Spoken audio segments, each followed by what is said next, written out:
واعتقد كان في لك انت تصريح في هي ايضا في برنامج الديربي، ونشوفه يتداول كثير هذا التصريح ان النادي العربي نزل درجه ثانيه. والله شوف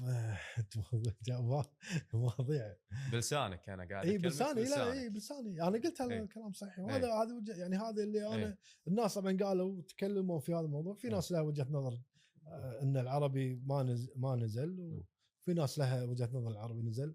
انا كان كلامي واضح، احنا كان وقتها الدوري واضح ودوري كان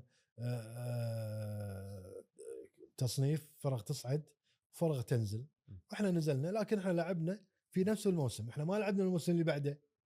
يعني احنا لعبنا الدرجه الثانيه في نفس الموسم. حلو، انت معاي في هذه النقطه؟ هذه النقطه اللي الناس مو راضيه تركز فيها وتفهمها. احنا لعبنا في نفس عاده جرت العاده لما يخلص الموسم مثلا 6 فرق في القسم الاول، خلينا نقول 8 كانوا 8 فوق و6 تحت. حلو، عرفت؟ ذاك الموسم كان العكس، كان في 6 فوق واحنا 8 تحت. ما لعبنا، ما نطرنا الموسم الجاي اللي بعده. لا تشاركون مع ال6 اي بنفس الموسم. لعبنا صعدنا، خلص الموسم بالنسبه لنا. جينا الموسم اللي بعده احنا تمينا في الدوري نفسه، الدوري الممتاز. يعني العربي نزل درجه ثانيه ولا ما نزل درجه ثانيه؟ هو هذه الاختلافات عند الناس. يعني انا اقول احنا لعبنا دوري درجه ثانيه.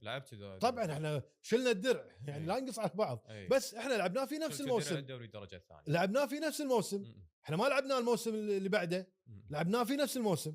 عرفت؟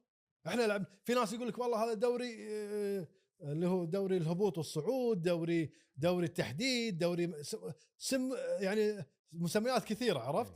بس احنا في الواقع احنا لعبنا دوري الدرجه الثانيه، بس لعبناه في نفس الموسم.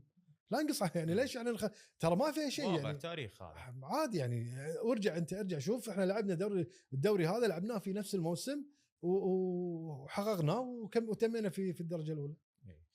في تصريح لك وعمل